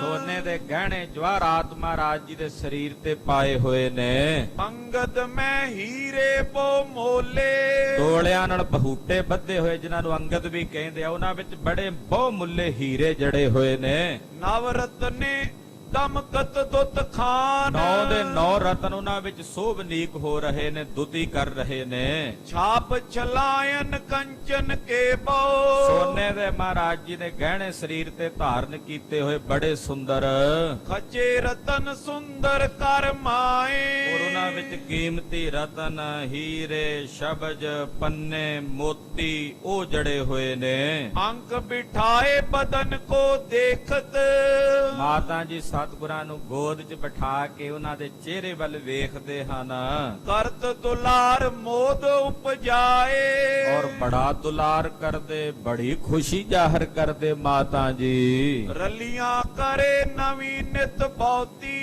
ਔਰ ਨਿਤ ਅਨੇਕਾਂ ਖੁਸ਼ੀਆਂ ਕੀਤੀਆਂ ਜਾਂਦੀਆਂ ਹਨ। ਤ੍ਰਿਆ ਵਧਾਈ ਆਵਤ ਪ੍ਰਾਏ ਇਸਤਰੀਆਂ ਆਉਂਦੀਆਂ ਇਕੱਠੀਆਂ ਹੋ ਕੇ ਆ ਕੇ ਮਾਤਾ ਗੰਗਾ ਨੂੰ ਵਧਾਈ ਦਿੰਦੀਆਂ ਹਨ। ਦੇਤ ਆਸ਼ਿਕਾ ਨੰਦਨ ਤੇਰੋ ਨਾਲੇ ਉਹ ਮਾਈਆਂ ਅਸ਼ੀਸਾਂ ਦਿੰਦੀਆਂ ਆਪਣੇ ਮੁਖੋਂ ਕਹਿੰਦੀਆਂ ਹਨ, ਜੁਗ ਜੁਗ ਜੀਵੋ ਦੁੱਖ ਕਬੀ ਨਾ ਆਏ ਬੋਲਦੀਆਂ ਕਹਿੰਦੀਆਂ ਤੁਹਾਡਾ ਲਾਲ ਮਾਤਾ ਜੀ ਜੁਗਾਂ ਜੁਗਾਂ ਤਾਈਂ ਜੀਵੇ, ਉਹਨੂੰ ਕਦੇ ਕੋਈ ਦੁੱਖ ਨਾ ਵਿਆਪੇ। ਜੰਦੂ ਸੁਤਾ ਸੰਬੰਧ ਪ੍ਰਤੀਖਤ ਮਾਤਾ ਜੀ ਇਸ ਪ੍ਰਕਾਰ ਨਾਲ ਚੰਦੂ ਦੀ ਲੜਕੀ ਦਾ ਰਿਸ਼ਤਾ ਉਡੀਕ ਰਹੇ ਹਨ, ਸ਼ਗਨ ਉਡੀਕ ਰਹੇ ਹਨ।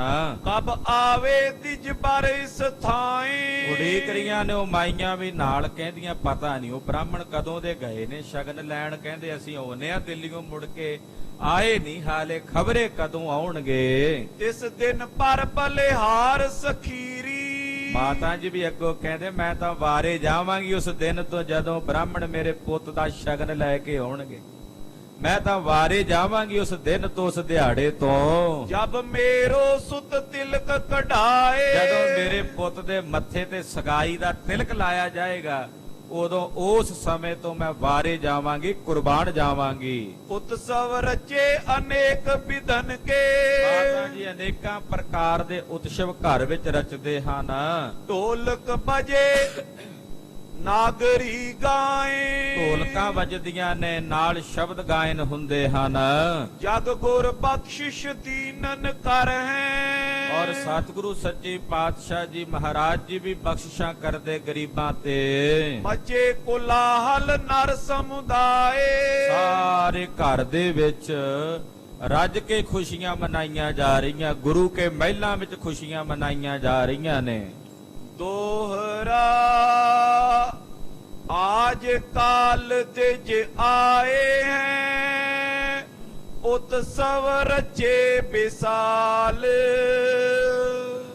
ਉਹ ਆ ਕੇ ਇਸਤਰੀਆਂ ਪੁੱਛਦੀਆਂ ਨੇ ਵੀ ਮਾਤਾ ਜੀ ਬ੍ਰਾਹਮਣ ਆਏ ਨਹੀਂ ਹਾਲੇ, ਤੇ ਅੱਗੋਂ ਮਾਤਾ ਜੀ ਕਹਿੰਦੇ ਬਸ ਅੱਜ ਜਾਂ ਕੱਲ ਨੂੰ ਆਉਣ ਹੀ ਵਾਲੇ ਨੇ, ਜਦੋਂ ਆਉਣਗੇ ਉਦੋਂ ਰੱਜ ਕੇ ਉਤਸਵ ਮਨਾਵਾਂਗੇ। ਇਮ ਸਖੀਅਨ ਮੈਂ ਬੈਠ ਕਰ ਗੰਗਾ ਚਾਹੇ ਉਤਾਲ। ਇਸ ਤਰ੍ਹਾਂ ਸਾਰੀਆਂ ਸਖੀਆਂ ਵਿੱਚ ਬਹਿ ਕੇ ਮਾਤਾ ਜੀ ਬੜੇ ਉਤਾਵਲੇ ਹੁੰਦੇ, ਖੁਸ਼ੀ ਮਨਾਉਂਦੇ ਨੇ। ਸਵਈਆ ਚੰਦ ਤਿਜ ਦਿੱਲੀ ਤੇ ਆਏ ਸੁਦਾਸਰ। ਇਹਨੇ ਨੂੰ ਦਿੱਲੀ ਤੋਂ ਬ੍ਰਾਹਮਣ ਸ਼ਗਨ ਲੈ ਕੇ ਆ ਪਹੁੰਚੇ। ਸ਼੍ਰੀ ਅਰਜਨ ਸੁਨ ਕਹਿ ਦੀਨ। ਮਹਾਰਾਜ ਪੰਜਵੇਂ ਪਾਤਸ਼ਾਹ ਜੀ ਨੇ ਜਦੋਂ ਸੁਣਿਆ ਕਿ ਬ੍ਰਾਹਮਣ ਆਏ ਹਨ, ਗਮਨੋ ਦਾਸ ਜਥੋ ਚਿਤ ਸੇਵਾ। ਮਹਾਰਾਜ ਜੀ ਨੇ ਦਾਸ ਭੇਜੇ ਕਿ ਜਾ ਕੇ ਉਹਨਾਂ ਆਏ ਹੋਏ ਲਾਗੀਆਂ ਦੀ ਸੇਵਾ ਕਰੋ। ਕਰੋ ਪਲੋ ਜੈਸੇ ਚਿਤ ਚੀਨ। ਜਿਵੇਂ ਉਹ ਚਾਹੁੰਦੇ ਨੇ ਉਹਦੇ ਮੁਤਾਬਕ ਜੋ ਉਹਨਾਂ ਦੀਆਂ ਜ਼ਰੂਰਤਾਂ ਨੇ ਪੂਰੀਆਂ ਕਰੋ। ਮੋਦਿਕ ਆਦਿਕ ਦਿਓ ਪਕਵਾਨਾ। ਲੱਡੂ ਆਦਿਕ ਪਕਵਾਨ ਲੈ ਕੇ ਜਾਓ ਉਹਨਾਂ ਦੇ ਕੋਲ। ਸੂਖਮ ਚਾਵਰ ਕ੍ਰਿਤ ਮਲਹੀਨ। ਸੋਹਣੇ ਬਰੀਕ ਚਾਵਲ ਲੈ ਕੇ ਜਾਓ ਉਹਨਾਂ ਵਾਸਤੇ, ਬਣਾ ਕੇ ਛਕਣ ਵਾਸਤੇ ਘਿਓ ਪਾ ਕੇ। ਰੁਚਿਰ ਪ੍ਰਿਅੰਕ ਦਏ ਪਹੁੰਚਾਈ। ਮਹਾਰਾਜ ਜੀ ਦਾ ਹੁਕਮ ਸੁਣ ਕੇ ਸੇਵਕਾਂ ਨੇ ਉਹਨਾਂ ਵਾਸਤੇ ਜੋ ਜੋ ਸਾਜੋ ਸਮਾਨ ਚਾਹੀਦਾ ਸੀ ਭੇਜਿਆ। ਸੋਹਣੇ ਬਿਸਤਰੇ, ਪ੍ਰਿਅੰਕ, ਪਲੰਘੇ ਭੇਜੇ ਹਨ। ਆਸਤਰਨ ਸੋ ਛਾਦਨ ਕੀਨ। ਉਹਨਾਂ ਦੇ ਉੱਤੇ ਬੜੀਆਂ ਸੋਹਣੀਆਂ ਵਿਛਾਈਆਂ ਹਨ, ਸੋਹਣੀਆਂ ਚਾਦਰਾਂ ਵਿਛਾਈਆਂ ਹਨ। ਦੋਹਰਾ ਖਰੇ ਕਰੇ ਟਿਗ ਦਾਸ ਗਨ। ਸੇਵਾ ਸਰਬ ਪ੍ਰਕਾਰ। ਉਹਨਾਂ ਸਮਿਆਂ 'ਚ ਜਿਵੇਂ ਲਾਗੀਆਂ ਦੀ ਸੇਵਾ ਟਹਿਲ ਹੁੰਦੀ ਸੀ, ਮਹਾਰਾਜ ਜੀ ਨੇ ਉਸੇ ਤਰ੍ਹਾਂ ਉਹਨਾਂ ਦੀ ਸੇਵਾ ਕਰਵਾਈ। ਕਰਵਾਈ ਸ਼੍ਰੀ ਸਤਿਗੁਰੂ ਲਖ ਲੋਕਿਕ ਵਿਵਹਾਰ। ਉਸ ਵੇਲੇ ਲੋਕ ਵਿਵਹਾਰ ਸੀ, ਉਹਦੇ ਮੁਤਾਬਕ ਮਹਾਰਾਜ ਜੀ ਨੇ ਉਹਨਾਂ ਦੀ ਆਇਆਂ ਹੋਇਆਂ ਦੀ ਸੇਵਾ ਟਹਿਲ ਕਰਵਾਈ। ਉਹਨਾਂ ਨੇ ਹਾਲੇ ਅਗਲੇ ਦਿਨ ਆਉਣ ਵਾਸਤੇ ਕਹਿਣਾ ਹੀ ਸੀ, ਪਰ ਉਸ ਤੋਂ ਪਹਿਲਾਂ ਉਹ ਦੂਤ ਆ ਪਹੁੰਚਿਆ ਮਹਾਰਾਜ ਜੀ ਦੇ ਚਰਨਾਂ ਵਿੱਚ ਚਿੱਠੀ ਲੈ ਕੇ ਦਿੱਲੀ ਦੀ ਸੰਗਤ ਦੀ। ਜਿਵੇਂ ਉਹਨੇ ਮਹਾਰਾਜ ਜੀ ਨੂੰ ਬੇਨਤੀ ਕੀਤੀ ਹੈ, ਉਹ ਕਥਾ ਆਪ ਜੀ ਅਗਲਿਆਂ ਪ੍ਰਸੰਗਾਂ ਵਿੱਚ ਸਰਵਣ ਕਰੋਗੇ। ਗਰੀਬ ਨਵਾਜ ਦਇਆ ਨਿਧ ਸਤਿਗੁਰਾਂ ਦਾ ਪਾਵਨ ਇਤਿਹਾਸ ਕਥਨ ਕਰਦਿਆਂ ਹੋਈਆਂ ਭੁੱਲਾਂ ਚੁੱਕਾਂ ਦੀ ਖਿਮਾ।